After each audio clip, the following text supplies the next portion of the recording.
Hello friends, I am Dr. Kr.Chakrabarti on behalf of the channel naming BnCMS Study Festivity. It is carried from Bhadreswar district, Hooghly. Now I am going to have some text to be shared with you in this deliberation. Please go through the material properly. If you like it, give the I like it, and if you dislike it, also put your sign disliking, and if it serves your purpose, then share it. And before that, you please subscribe this channel and give a touch in the bell icon and be with us for better and better presentation, and to make us much more motivated with regards to the service that we are interested to give to my all listeners and the viewers. Thank you very much. Stay tuned with our deliberations. Thank you. Now friends, again I am ready for deliberation, wishing you a very, very happy, performing a nice day. Just few minutes back I have taken up a class on daffodil. It was class number 4. Topic was daffodil, and the subtopic was critical appreciation and overall understanding of that poem. So there are 4 classes I have already completed. Fundamental concept, poem at a glance, then a detailed analysis of the poem. 4th part, it was critical appreciation. In that area, friends, while talking, there are 2 terms I have used. I wrote over there is a slight spelling mistake while I was in hurry. I used the term ballad. Ballad is a lyric made for singing. The spelling of ballad is B-A-L-L-A-D, ballad. Okay, B-A-L-L-A-D, ballad. But just in hurry I wrote B-A-L-D. It was written at the top. In that you must see. And next one I have told you that another concept is couplet. Couplet, the poem Daffodils has been divided into 4 stanzas. Each stanza contains 6 lines. Out of that 4 lines, 1st, 2nd, 3rd, 4th is, I have told you, is a quatrain, and the last two verses, that is known as couplet. And the couplet is spelling C-O-U-P, couple, C-O-U-P-L-E-T, and it's couplet. Clear? And I told it, I spelled out in that way, but while writing I wrote C-O-P-L-E, just whatever it may be, you check it. Okay, so that is a rectification of these 2 words. Now this is the concluding part of our discussion on this particular poem, Daffodils. In Daffodils, we have much talked of romantic poetry. Romantic is a feeling. Romantic poetry is a poetry where the use the words and languages evoked out of the personal feeling, personal emotion, imagination, from his visionary spirit, and it is absolutely a subjective concept. Clear? So it is a subjective concept. Subjective means mental. It is a mental concept, and in this mental aspect, what are related? Emotion, feeling, sentiment of the person concerned. And this romantic aspect, that is, it considers the romantic poem, it considers the basic aspects of life. One is man, next one is nature. So it is a combination. Romantic poem, romantic poetry is a combination of man and nature. It is nature as it exists, and it is a man with his subjective aspects, subjective qualities. Subjective quality, the quality which are not seen, the qualities which are not seen. It is an inner part. It is the sentiment, it is the emotion of the person concerned. It is the imagination, and the man, when comes in joy with all his or her subjective qualities, emotion, sentiments, he creates something, and that creation is known as a romantic creation. And if it is a poem, then we call it a romantic poetry. Okay, so this is romantic, and this class is this particular group is known as Romanticism. Romanticism is a noun form. Romantic is adjective. Romanticism is the noun form, and it considers, Romanticism is considered a trend, a pattern of writing poems on the basis of two facets, man and nature, along with the emotional, sentimental aspects of the human being, his subjective issues with his visionary and imaginative process. That is Romanticism. This particular branch of English literature, I have already told you in our last class, started with the contributions made by William Wordsworth. Before him, there are some who had the tendency to depict nature, who had the tendency to have their writings in combination of man and nature, but it did not pay much more result. The results started developing with the emergence of William Wordsworth. Another important persons who also advocated this is John Keats, Percy Bysshe Shelley. So there are good number of them. I am coming to that. The English literature, like our Bengali literature too, it is a very, very vast area. Very, very vast area. It has grown for nearly 500 years. 500 years. 500 or 600 years, I would like to say, starting with this BC, sorry, AD, starting with 1500 AD, and even before.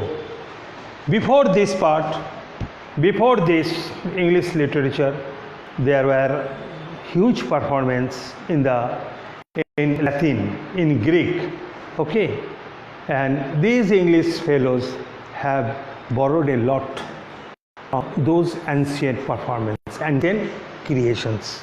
Anyway, total literature which is available with us in English language, but I would like to say the total English literature, especially in terms of poetry or prose also, or in novel stories, can be segregated under the three categories. One is classicism, and the performers and the contributors are known as classical writers. The other one is neoclassicism. Those who deviated from to some extent, those who started following the pattern of the classical writings, but made some deviation out of there. They are the neoclassicals. And another absolutely different group developed, and that group is known as romantic writers. and their trend is categorized as Romanticism. Clear? So what is Romanticism? Romanticism is the trend. Romanticism is the trend of creation which based on the use of words and languages, evoking personal feeling, personal thoughts, emotion, and like this. Its basic tenets I have already told you in our last class is nature, human being, emotion, imagination, feeling, subjectivity, and spiritualism. These are the basic tenets, basic doctrines, basic principles on which Romanticism, Romanticism or the creation of based on Romanticism were affected or have been being affected. Now, these total contributions of English literature have been categorized into three parts, depending on what? Depending on certain aspects. So far as the perception of the person is concerned, perceptions means the way the writers tried to view the world. They tried to view the object, tried to view the center of their theme, the center of their issues, the way they were perceived. Okay, so perception, the way they are presenting, whether they are in lyrical manner, in non-lyrical manner, I think rhythmic manner or not, what are the different rhythmic skill, rhyming skill. So that is then the basis of thought, how they took it, whether the things extended joy to them. That's a feeling. As I have already told you, in case of Romanticism, Romanticism attracts more to heart than to reality.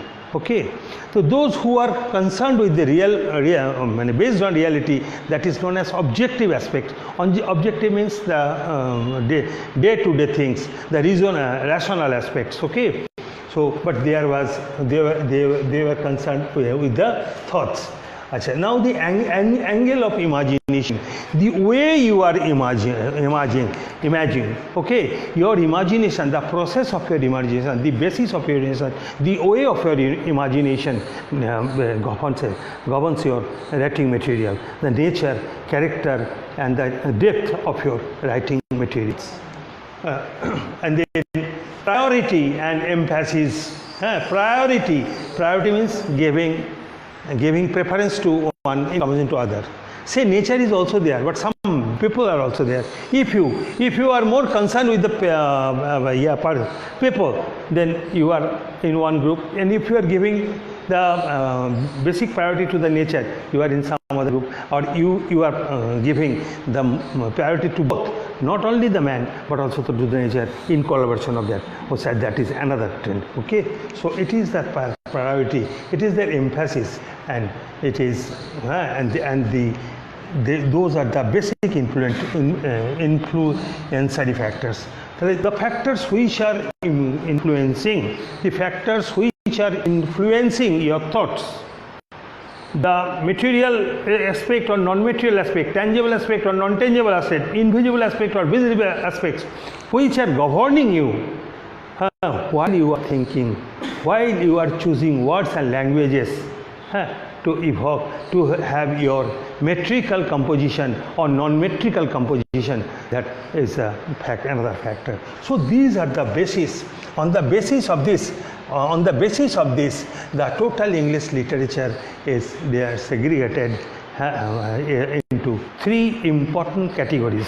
Number one, classical category, classical writers, and that is known as classicism, neoclassicism, and the romanticism. So these are the three difference. This is the factors which I have stated you.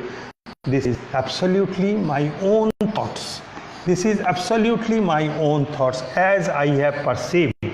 So far as my very little knowledge on English literature or any literature gives me, helps me in developing, in citing out, in tracing these factors which governs, which have been utilized for the purpose of speaking segregation of the total treasure house of English, total treasure house of English literature. Now, first of all, I am come to the classicism or classical. The classical, you might have heard, you might have gone through Mahabharata and Ramayana. That is classical presentation. You have heard the other two, the contribution, Iliad and Odyssey. Iliad, Odyssey. It is not, you have not heard. Hari Papa. Yes. It is absolutely Homerus or Homer. Homerus in original name is no Homer. Iliad, Odyssey. So these are regarded as the world has evidenced. The world has got the four basic treasure house. Four basic treasure house. One is Iliad, other one is Odyssey, written by the same, composed and written by the same person, Homer, and the other one is Mahabharata and Ramayana. And so far as the epics are concerned, the Ramayana and Mahabharata, they are treated as the absolutely the greatest epic, the greatest creation, the greatest literary creation, because we often say, Ja nei bharate, ta nei bharate.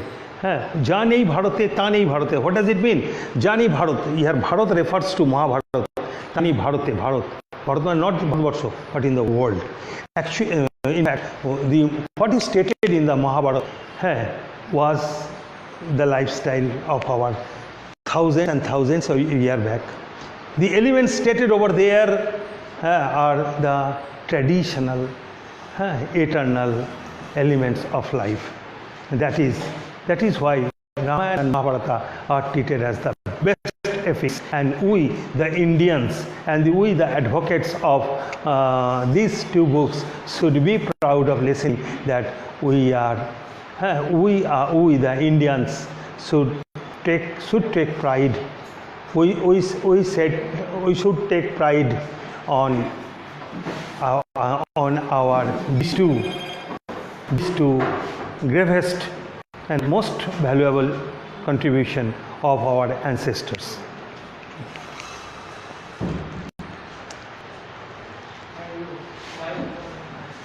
Now, this Ramayana and Mahabharata, as I am telling you, if you scan this, there must be an idea behind the basic features of classicism, or any ism. It may be classicism, it may be neoclassical, it may be romantic. Each should be each should have the characteristics of their own. What are the characteristics? The features. The features, if we go through the poem, go through the creation, if you go through writing, you see that there is some basic idea. An idea, as I have already told you, while the man, Mr. William Wordsworth, was roaming over there, wandering over there, he had the movement to and fro. He saw the nature. Tried to enjoy the beauty of the nature, and he created Dafffodils. Okay, not the poem, not the flower, but the poem. But in case of non-romanticism, all the writings, all the contribution, all the product had some idea behind that. In case of the Dafffodils, there was no idea. It was a to and fro visit only. It came all on a sudden, and the poet created that. But in case of classicism, there must be must have some idea. Whenever we are talking of Mahabharata, Ramayana, or Iliad or Odyssey, there must be some idea.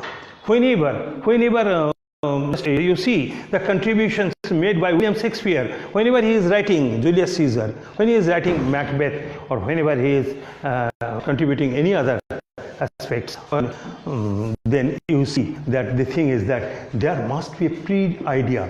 Idea is what? Idea is a predetermined concept. I have already told you perception, the predetermined concept. So this is the concept basis on which I would go on composing something. So there must be some idea. there must some idea, and that idea is based on the presentation of that idea must in conformity with some argument. Okay, so if no idea is there, number one, if this idea is not based on logic, is not based on reason, that will not be a topic that would be considered to be treated as classical presentation. Whenever in Shokuni in doing something in Mahabharata or performing Mahabharata, you will see there was some reason to have Shokuni over there. The presence of any factor, presence of any function without reason is beyond the feature of classicism. And that, so idea is there. The idea must be presented, must have the reason in behind, and it will be presented with passion and thoughts. In classicism, there will be a presentation of thought along with the help of passion, of that idea which has got the reason. So it must have the reason, there must be an idea. The presentation must have some reason behind, and that idea should reasonably be presented in combination with passion and thoughts. So that is the very, very important aspects of classicism. So classicism is based on is idea behind, and the idea must have the logical. But if it is not logical, it would not come under the purview of classicism. The idea, if it is not reasonable, then some reason must be found out. Whenever you are putting something, there must be some reason, and reason is the most important thing. And an idea presented reasonably with the help of arguments in combination with passion and thought, that is classical creation. That is classical creation, and classical creation is always based on realism. Whenever in the coming week I will discuss. I will take up the topic after Blenheim. It is a classical topic because there is an event of history. Although there is a message, so that is different thing. But it should not be treated as a romanticism, as a part of romanticism. Okay. Now realism. Whenever you consider the case of Ramayana and Mahabharata, whenever you are reading Ramayana, I don't know whether any Ram was there or not, whether any Krishna was there or not, whether any Yudhishthir, Bhim, Arjun, Nakul, Sahadev, Duryodhan, Draupadi, whether they were or not. Although historical evidences are telling that they were there. Although there are different historical evidences, but it is the thousands and thousands years back. It is the events of thousands and thousands years back. So we cannot absolutely take it as granted that there was Ram, there was Hanuman, there was Sugriv, there was Ravana, and there were also, in case of Mahabharata, the other fellows are there, the characters are there. But still, the materials have been presented in such a way that it was the happening of that day. So they compel us to think that yes, Ram was there. It may be of indifferent name, but the character of that of Ram, anyone might have been there with the character of Ram or Ravana or Sugriva. Okay, so the extent of realism, just you put it just exactly in Dafffodils. Daffodil is a real case, okay, is a real event which William Wordsworth noticed, but it may be that it is more a reality than it is more an imagination than reality, because the daffodil flower might have been there, but the way he presented it, okay, that may not be the real one, but it was real as per his view. But in case of classicism, it is the real as per the world. as per the world, as per the society. The society says that yes, Ram was there. That is why we are fighting with Ramdi and many others. So that is, realism is the important aspects. As Iliad and Odyssey, these are the stories or the also story. It is written in poetic form. Is of two great battle. Okay, just as that of the battle of Ramayana, in Ramayana, Ravana, in Mahabharata, Yudhishthira, Kaurav and Pandav. So that is one. And the use of colloquial speech, and this is very, very important. In any romantic poem, we will not colloquial calling Prakrit, Cholik. The way the Bihari fellows are speaking in Bhojpuri words. In Bengali, we use the term Saril. There were some East Bengal fellows. Basically, there are different districts. Different districts have their own language. যেমন যাইতাম পারতাম না, আমি যাইতে পারতেছি না. Okay, কখন আইলা? These are the colloquial aspects. Okay, then there it was absolute spelled out in colloquial speech. Ramayana and Mahabharata, everything was in conversation, no? Right? So it was in Julius Caesar, in Macbeth, all the contributions are in colloquial aspects. Clear? Then comes the chivalry. Chivalry or chivalry, as you pronounce it. Chivalry is a kya? It is nothing but the performance of a hero. Chivalry is a hero doing miracles, doing something great for the society, for the country. So there must be someone who will show his heroism. So these are the basic and focus on important figures. All here, in case of Romanticism, the trace is on, the basic facet is on nature and man, God, emotion, feeling, sentiment, all this, all are subjective. But here, there must be some objective aspect. There must be some objective aspect. There must be some reason, and they basically focus on. Whenever you are writing on Julius Caesar, whenever we are writing on Macbeth, okay. Whenever we are talking of Desdemona Othello, okay, these are some basic. These are the figures. This is the figure. There may be maybe a genuine hero, maybe a culprit or a villain, whatever it may be. But there must be some persons. So these are the basic aspects. But in classicism, I am letting you know, friends, there must be some basic idea. Idea is the foremost thing. Without idea, no classical production is possible. Without a concrete idea behind, no classical production is possible. So there must be some idea, but it is the task of the writer to have that idea, to put that idea in his writings. Okay, how? That idea will be presented with the help of arguments. If you put anything without any argument, people will not accept it. So far as nature, so far as this poem, Dafffodils by William Wordsworth, or to one who has been so long in City Pen by John Keats, and again that the poem Solitary Reaper by William Wordsworth. All these are reality, but it may not be the reality. It is the subjective aspect. It is the mental aspect of the person concerned, and it was made gorgeous by the personal feeling, by the imagination, the visionary spirit, the visionary quality of the person concerned. But in case of classical, there must be an idea. The idea must be presented, must have the arguments behind. It should be rationally presented. It should be logically presented. If they are not logically presented, people will not accept it. We are accepting Ramayana and Mahabharata because why? Because these things have been presented such a way.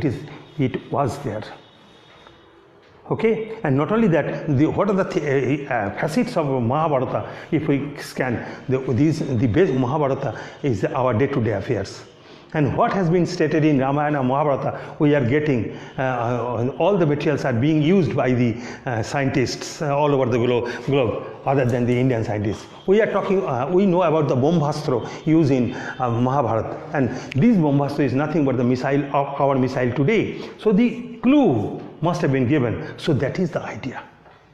That is the idea. Then the eternal idea, the idea that was, the idea that that is and that will be. So it is a part of our life.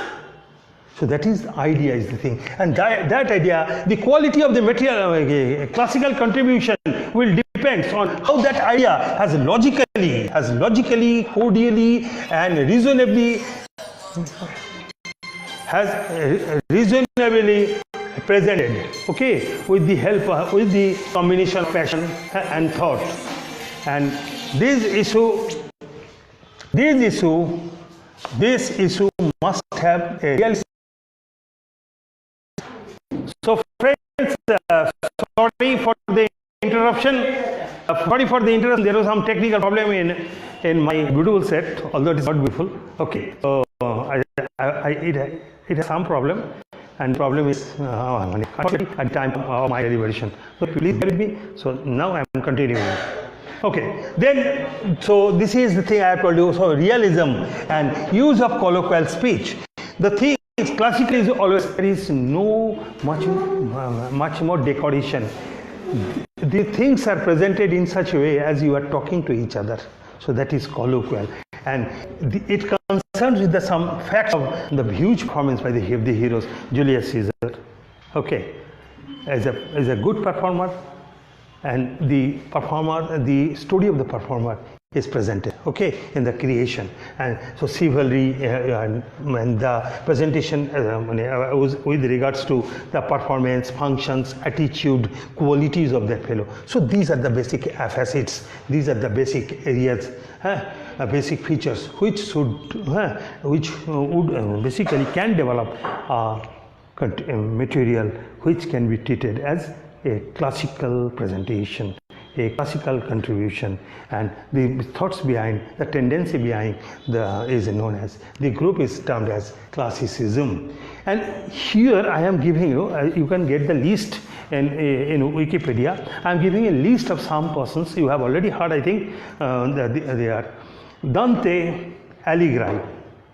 Dante is regarded as the supreme poet. He is the supreme poet in English literature. Supreme poet, Dante. Dante, I think you might have now heard the name of Dante. His original name is Dante, D-A-N-T-A-L-I-G-H-I-E-R-I. He is regarded as the supreme poet. Then comes Anne Bradstreet. He is the first American poet. Anne Bradstreet is the supreme, and all existed in the nearly from 400 AD onwards, okay. And Catullus, a most liberal poet in the arena, on the arena of the classical most liberal poet. Then Geoffrey Chaucer, and John Donne, he was actually a priest. John Donne. Oh, John Donne. D-A-N-N-E.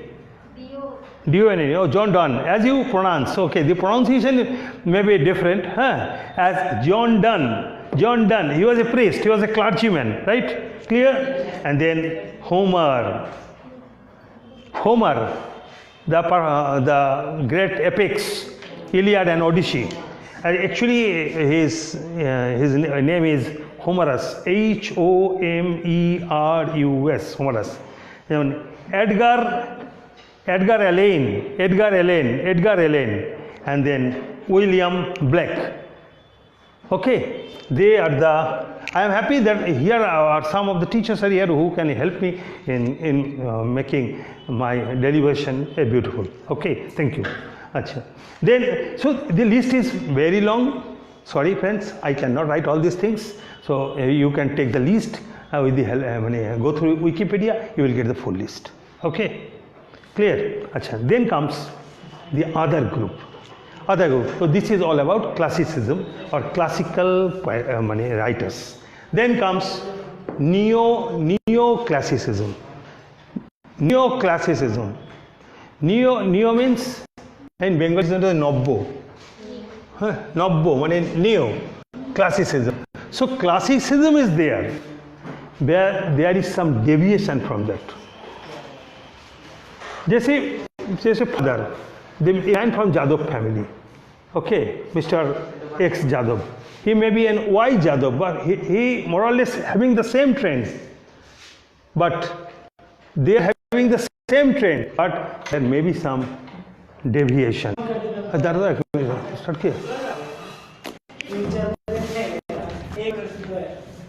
So now neoclassicism. Neoclassical is this group basically follow the same pattern. They have the idea. They must have the idea behind basic idea on the basis of which the total material is developed.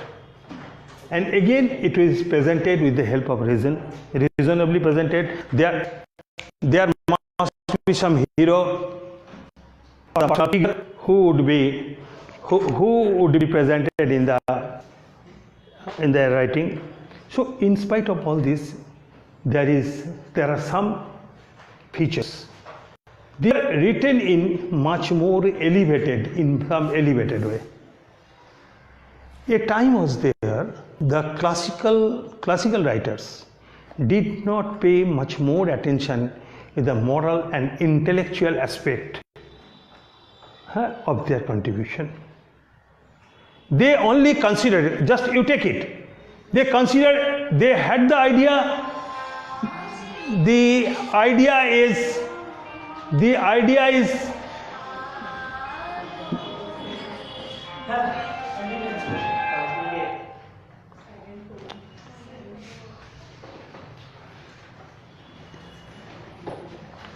so in classical there is an idea.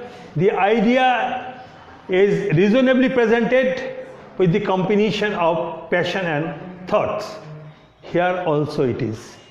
In case of passion and thought, they very often ignore the another two aspects, and that is moral aspects and the intellectual aspects. They basically treated what happened. They took into account only the colloquial speech, only what was happening over there. But some material aspects, some attributes are added to that, and that is moral aspects and the intellectual aspects. So anything may not be presented. As per the neoclassicism, in neoclassicism, the things which are presented, which were taken into account for writing and which were considered to be a contribution, must have, along with the idea, along with the logic, along with the colloquial speech, along with the features of presence of a great hero, there must be some two important aspects, and there are moral aspects and the intellectual aspects. Okay? And because they are, whatever the fact may be bad, the fact may be very good, but it should be presented in such a manner which will evoke the material quality, the moral quality and the intellectual qualities. Okay? And that is the basic deviation.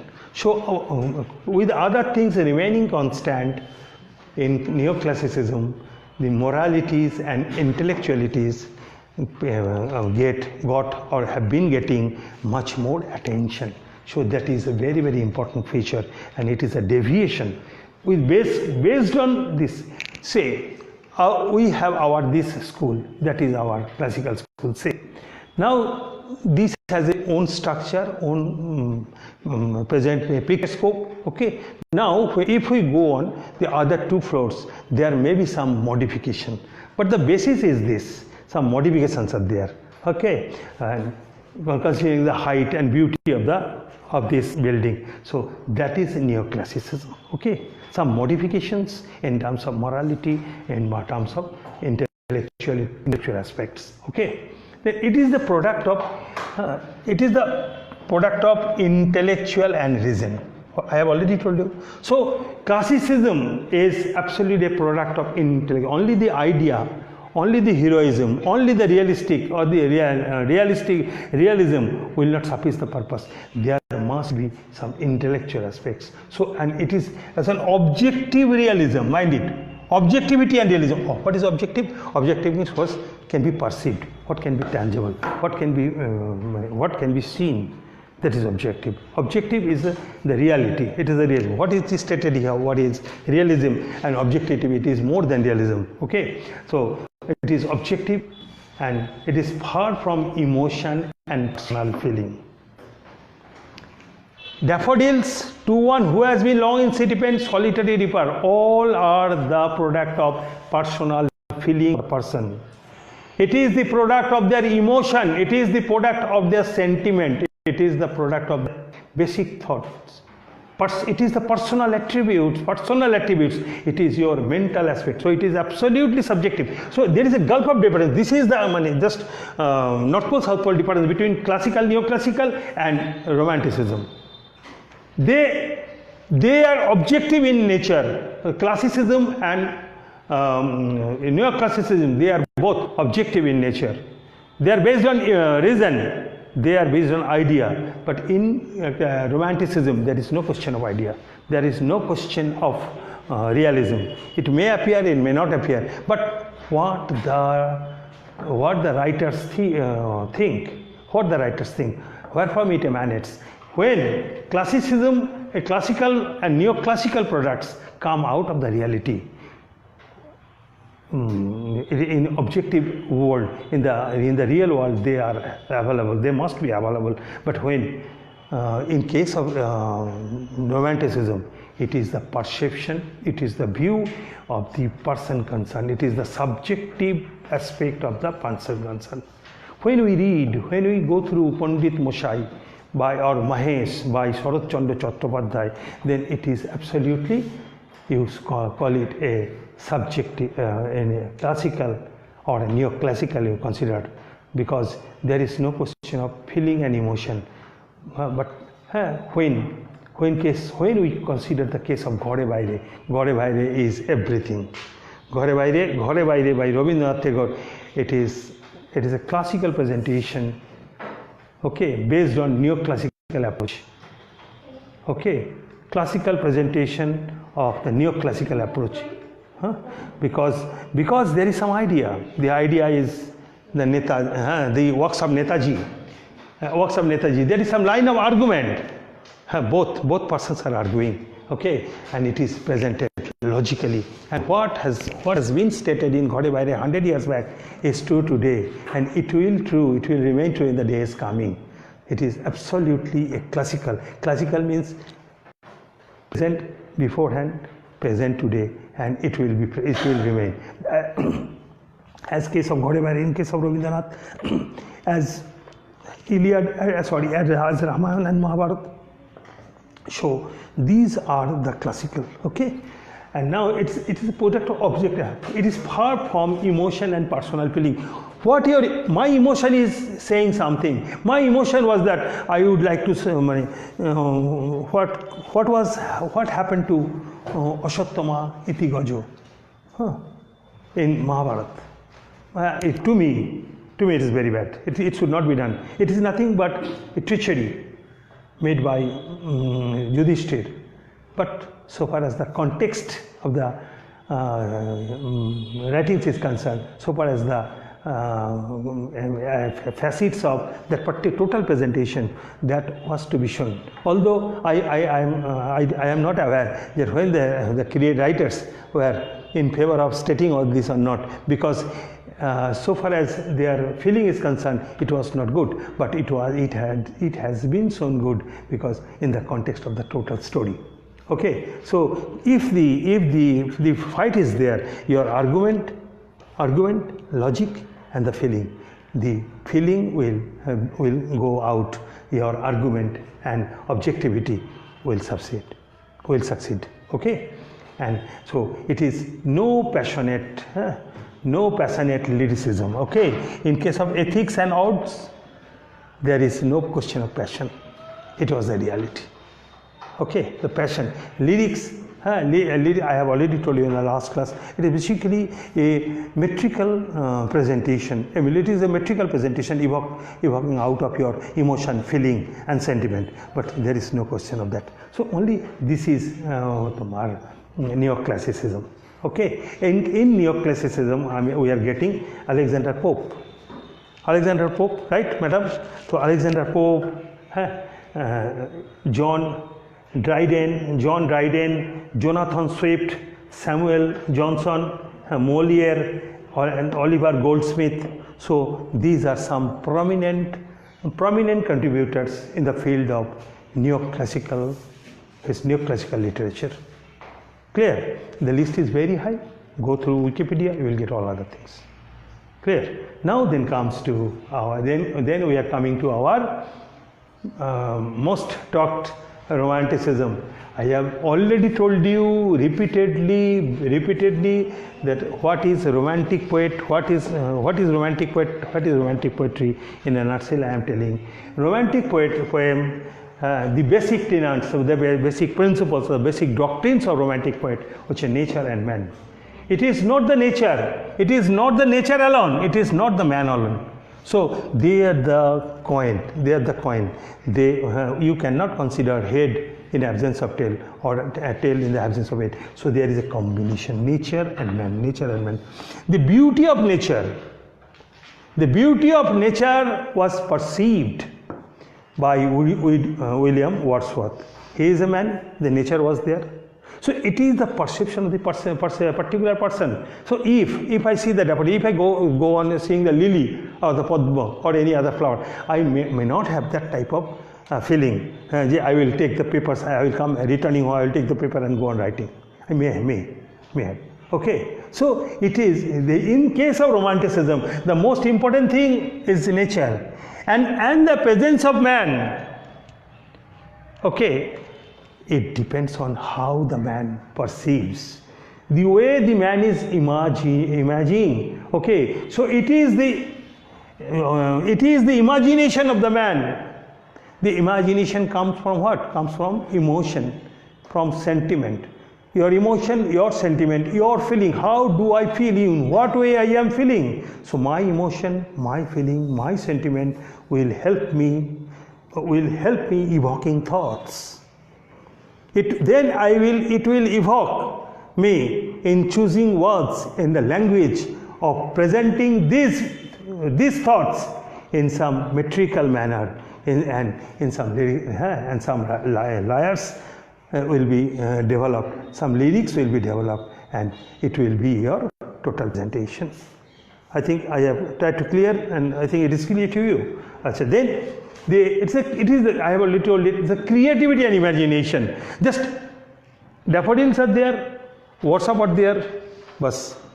As soon as these two parts come together, you are getting the poem. No. The creative sense, the creativity and the imagination of the man must be working. So it is absolutely different from classicism or neoclassicism. In neoclassicism, in the classicism, the idea might have been there.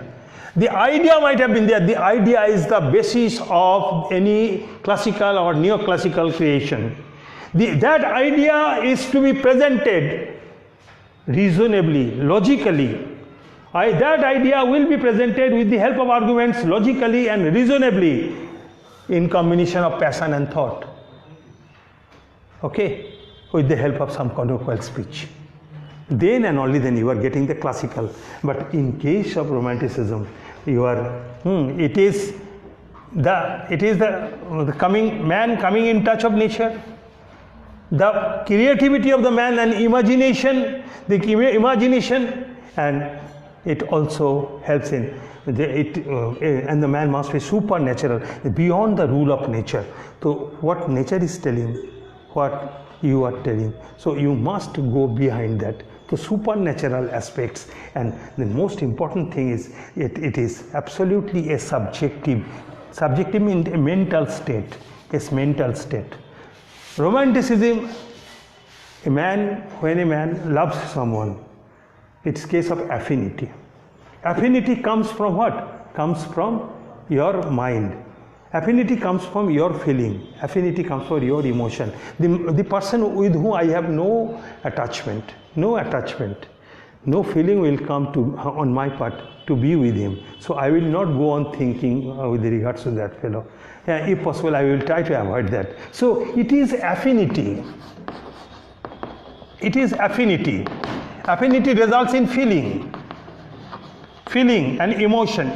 It develops emotion. When the affinity, feeling, emotion really attach, then I am go on imagination. Up till this, anybody will stop. But the person having the quality to put in writing, the person who has the quality to put in writing, जिसको कविता लिखना आता है, जिसको लिखना आता है, they will create the materials, and that material is based on romanticism, a romantic aspect. So that contribution will go under the category of romanticism. And along with this, the most important aspect is the spirituality. Spirituality, because man is the creation of the Almighty. Nature is also the creation of Almighty. So the Almighty has created everything to make His creation the most beautiful place. The Almighty has contributed everything to make His world, to make this garden beautiful with the presence of different species, human beings, animals, trees, plants, water bodies, and all this. So all these constitute a beautiful picture. The picture and what type of picture, what will be the picture, what facets you are being paid proper attention. It depends on the mental aspects of the person who is looking at that, who is gazing at that, who is thinking on that, and who is writing on that. And they are the romantic performers. Okay, they are the romantic laureates. Clear? And that is romanticism. So the total, now I am summing up, I will take only 2 minutes rather. The total contribution, the English literature is a very vast treasure house of different contributions made by thousands of performers, and the total contributions are divided into categories for our discussion. Is discussion in 3 parts. One is classical, and the other one is neoclassical, and the third one is romanticism. Basically, classical and neoclassical are the same thing. Only one thing is that the neoclassical differs to some extent from the classicalism. Classicists with respect to the moral presentation, with respect to the intellectual presentation. Okay, so that is a simple division. And most of the things are there. In case of romanticism, what is that? I have told you the contribution of romanticism touches more to heart than to reality. Okay, but in case of classicism, it does not touch heart. It may or may not touch heart, but it always related to the realism. It always related to objective aspects. It is always related to our day-to-day life. Anything which is diverse from our day-to-day happening would not come under the purview of classicism or neoclassicism. Clear? And then I am giving some name of these the contributors of under the classic category. This category, William Blake. William Blake is also, William Blake, first of all, the father, I would like to say the father of romanticism is William Wordsworth. William Wordsworth is regarded as a father. He is the pioneer in romanticism. Samuel Taylor Coleridge. Achha. Anyway, then there are others. Very important name. Lord Byron, John Keats, Percy Bysshe Shelley, William Blake, Robert Southey. Another, the poem which I am going to take up is after Blenheim in the coming week. Then Victor Hugo and Robert Burns.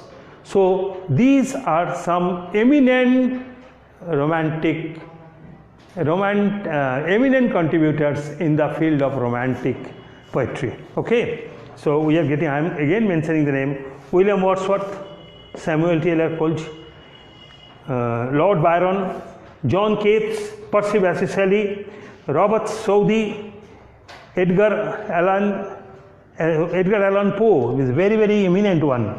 Okay, and Victor Hugo and Robert Burns. Here there is one thing, I am getting two names. One name, Mr. William Blake, and here also in case of classical, and here in case of romanticism. So he wandered in both the category.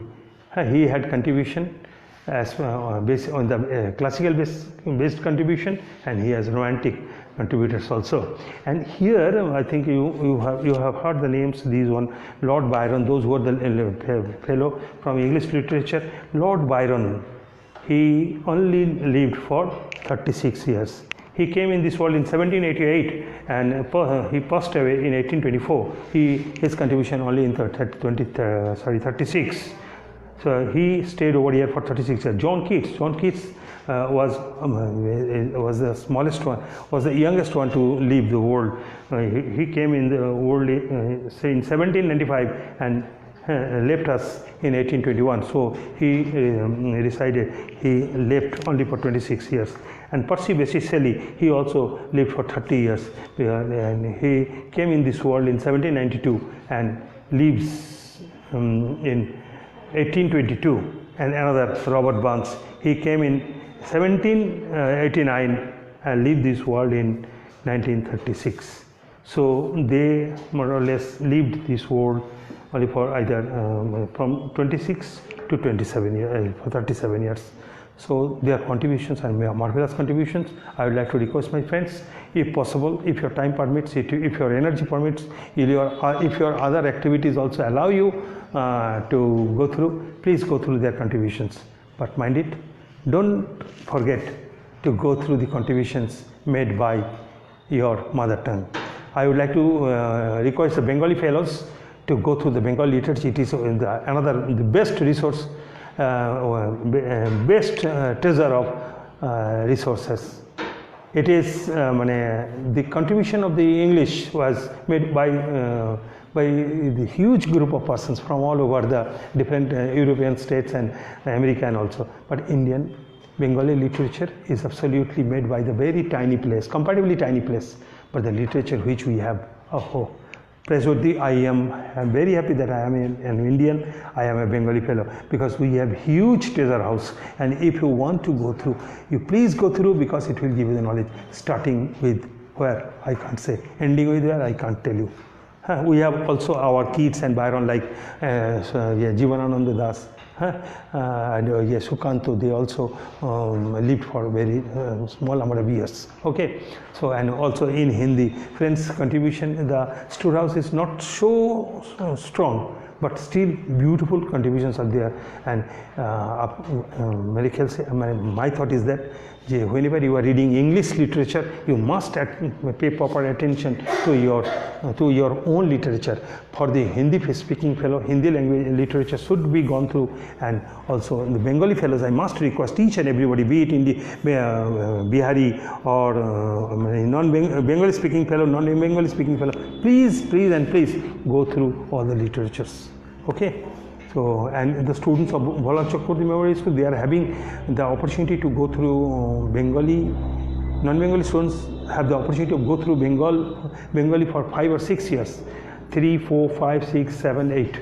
Okay, 6 years. So in 6 years, I think you should have learned Bengali properly and go through the Bengali literature. So thank you, friend. So thank you. This is my last class on Dafffodils. And in the next, in the coming week, and Monday onwards, I think I will be available in this Facebook Live with the topic After Blenheim by Robert Southey. So thank you very much.